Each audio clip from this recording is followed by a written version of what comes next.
नमस्कार, आपका हार्दिक स्वागत और अभिनंदन है। मित्रों, क्या कभी आपने सोचा है नक्षत्र 27 होते हैं अथवा 28 होते हैं? ये 28वां नक्षत्र कौन सा है? ये सबसे अंतिम वाला नक्षत्र है अथवा किसी दो नक्षत्रों के बीच में इस नक्षत्र का आता है? ये जो 28वां नक्षत्र है वो हमारा अभिजीत नक्षत्र कहलाता है। तो इस अभिजीत नक्षत्र का ज्योतिष शास्त्र में क्या प्रयोजन है? कुछ लोग ऐसा कहते हैं कि ये इसी तरह से अभिजीत नक्षत्र को रख दिया गया है, इसकी कोई उपयोगिता नहीं है, इसका कोई भी महत्व नहीं है। लेकिन आज इस वीडियो के माध्यम से मैं आपको बताना चाहूँगा कि अभिजीत नक्षत्र के 4 प्रमुख महत्वपूर्ण योगों के विषय में या 4 महत्वपूर्ण इसके जो उपयोग हैं उन उपयोगों के बारे में। देखिए, अभिजीत नक्षत्र बहुत ही महत्वपूर्ण नक्षत्र होता है और इस नक्षत्र के कालांश से आप सभी परिचित हैं ही। जैसा कि अभिजीत मुहूर्त जो आप समझते हैं वो कहीं न कहीं इसी अभिजीत नक्षत्र से संबोधित होता है और अभिजीत नक्षत्र का ही वो कहीं न कहीं से कालांश होता है। तो अभिजीत नक्षत्र हमारे ज्योतिष शास्त्र में अत्यंत महत्वपूर्ण स्थान रखता है और इसका अपना एक अलग अस्तित्व है। कुछ बच्चों का जन्म अभिजीत मुहूर्त में होता है, कुछ बच्चों का जन्म अभिजीत नक्षत्र में होता है, तो उसका अलग अलग फल होता है क्योंकि अभिजीत नक्षत्र अत्यंत पुण्य और पवित्र नक्षत्र माना जाता है। तो सबसे पहले हम चर्चा कर लेते हैं कि जो अभिजीत नक्षत्र हमारा है वो किन दोनों नक्षत्रों के मध्य में आता है अथवा 28वें नंबर पर आता है या कौन से नंबर पर आता है।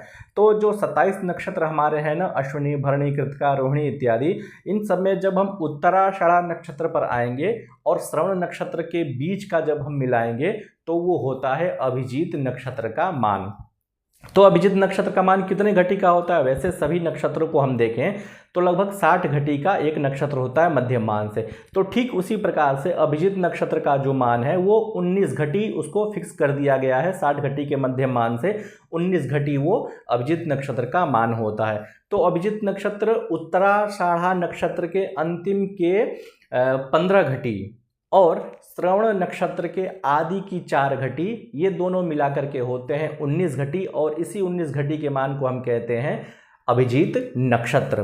देखिए, उत्तराषाढ़ा नक्षत्र के अंतिम का जो चरण होता है वो अंतिम का चरण मतलब 15 घटी और श्रवण नक्षत्र के शुरू के जो 4 घटी होती है, ये दोनों मिलाकर के जो 19 घटी का मान आएगा ये होता है हमारा वास्तविक रूप से अभिजीत नक्षत्र का मान। मतलब उत्तराषाढ़ा नक्षत्र ने और श्रवण नक्षत्र ने इसको अपनी कालांश दिए हुए हैं और उससे वो द्योतित होता है अभिजीत नक्षत्र।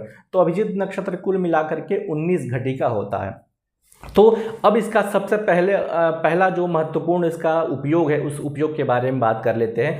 जैसा कि आप जानते हैं कि सभी नक्षत्रों के अपने अपने स्वामी होते हैं। मतलब जैसे अश्विनी नक्षत्र के स्वामी हुए अश्विनी कुमार, भरणी नक्षत्र के स्वामी हुए यमराज, तो ठीक वैसे ही अभिजीत नक्षत्र के स्वामी होते हैं ब्रह्मा। ब्रह्मा मतलब क्रिएटर, क्रिएट करने वाला, निर्माण करने वाला। तो जिस बच्चे का जन्म अभिजीत नक्षत्र में होता है या किसी भी नक्षत्र में जन्म होता है ना, तो उस नक्षत्र के जो देवता होते हैं उस देवता के गुण धर्मों को वो जातक अपनाने वाला होता है। तो अभिजीत नक्षत्र में यदि किसी जातक का जन्म हुआ है, मतलब उस 19 घटी के पीरियड में यदि किसी का जन्म हुआ है, तो उस नक्षत्र के स्वामी होंगे ब्रह्मा। और ब्रह्मा का गुण होता है क्रिएट करने वाला, संरचना करने वाला, निर्माण करने वाला, प्रक्रिया को आगे बढ़ाने वाला, हर समय कुछ न कुछ नवीन आविष्कार करने वाला। तो ये सारे गुण जो है अभिजीत नक्षत्र में उत्पन्न बालक में अवश्य प्राप्त किए जाएंगे, उत्पन्न संतति में अवश्य ये सारे गुण होंगे। क्यों? क्योंकि उस नक्षत्र का स्वामी होता है ब्रह्मा। तो ब्रह्मा नक्षत्र, ब्रह्मा के जितने भी गुण होते हैं, ब्रह्मदेव के जितने भी गुण होते हैं, उनकी जो विशिष्टता होती है, उनकी जो क्वालिटी होती है, वो सारी क्वालिटी और विशेषता अभिजीत नक्षत्र वाले जातक में अवश्य रूप से होती है। देखिए, सभी नक्षत्रों में अभिजीत नक्षत्र बहुत ही महत्वपूर्ण माना जाता है। मुहूर्त शास्त्र के अनुसार भी और होरा शास्त्र के अनुसार भी इसकी अत्यंत महत्ता सिद्ध होती है। तो सबसे पहला और महत्वपूर्ण ये होता है कि अभिजीत नक्षत्र जो है वो उसका स्वामी ब्रह्मा बनता है और उस ब्रह्मा के कालांश में अभिजीत नक्षत्र में जिस बच्चे का जन्म होता है वो अत्यंत मेधावी प्रकृति का होता है। दूसरा जो सबसे महत्वपूर्ण हम चर्चा कर लेते हैं, दूसरा जो है प्रत्येक नक्षत्रों का अपना अपना एक गुण धर्म बताया गया है कि ये अमुक नक्षत्र चर संज्ञक होता है, अमुक नक्षत्र स्थिर संज्ञक होता है और उसी के अनुरूप हम दैनिक व्यवहार में काम करते हैं। तो ठीक उसी प्रकार से अभिजीत नक्षत्र का जो श्रेणी बताया गया है ना, वो बताया गया है क्षिप्र संज्ञक और लघु संज्ञक। हस्ताश्वी पुष्याभिजित क्षिप्रम लघु गुरुस्तथा। तो जो हमारे महत्वपूर्ण नक्षत्र जिसे आप समझते हैं, जैसे हस्त नक्षत्र हो गया, पुष्य नक्षत्र हो गया, अश्विनी नक्षत्र हो गया, ये नक्षत्र जितने महत्वपूर्ण होते हैं ठीक उतने ही महत्वपूर्ण हमारा नक्षत्र होता है अभिजित, और उसकी संज्ञा होती है क्षिप्र संज्ञा। मतलब इस नक्षत्र में यदि कोई भी आप काम करेंगे, जैसे मान लीजिए पुष्य नक्षत्र में आप कोई भी काम करते हैं, या हस्त नक्षत्र में कोई भी काम करते हैं, या अश्विनी नक्षत्र में कोई भी काम करते हैं, तो वो नक्षत्र जल्दी फल देने वाला हो जाता है।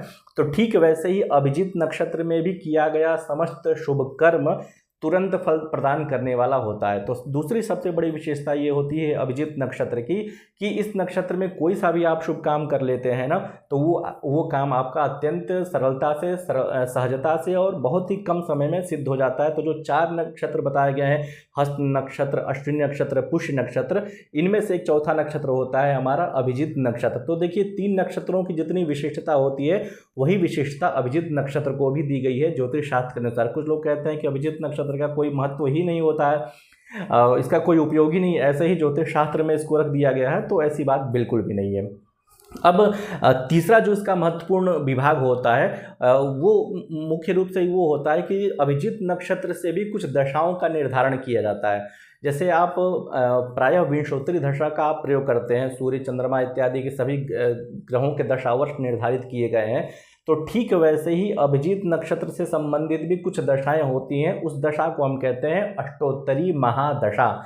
जिस प्रकार से विंशोत्तरी महादशा 120 वर्ष की होती है, तो ठीक अष्टोत्तरी दशा में 108 वर्ष होते हैं, और उस अष्टोत्तरी दशा में इस अभिजित नक्षत्र का प्रयोग किया गया है। अभिजित नक्षत्र का ग्रह प्रतिपादित किया गया है, उसके वर्ष प्रतिपादित किए गए हैं। तो तीसरा सबसे महत्वपूर्ण हो जाता है कि अभिजित नक्षत्र का अष्टोत्तरी दशा में इसका बहुधा प्रयोग किया जाता है। बिना अभिजित नक्षत्र के अष्टोत्तरी दशा का व्यवहार आप कर ही नहीं सकते हैं। तो तीसरा सबसे महत्वपूर्ण होता है कि अभिजित नक्षत्र अष्टोत्तरी दशा में प्रयोग होता है। चौथा सबसे महत्वपूर्ण जो विषय है वो आप उसको जानते ही हैं, जो प्रतिदिन आता है, जिसे हम कहते हैं अभिजित मुहूर्त।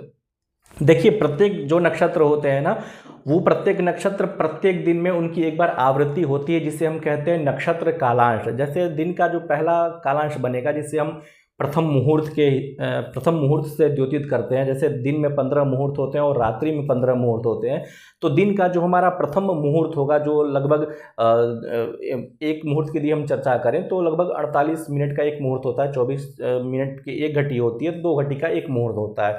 तो प्रथम मुहूर्त जो हमारा होता है वो होता है गिरीश का, अर्थात रुद्र का होता है, भगवान शिव का होता है।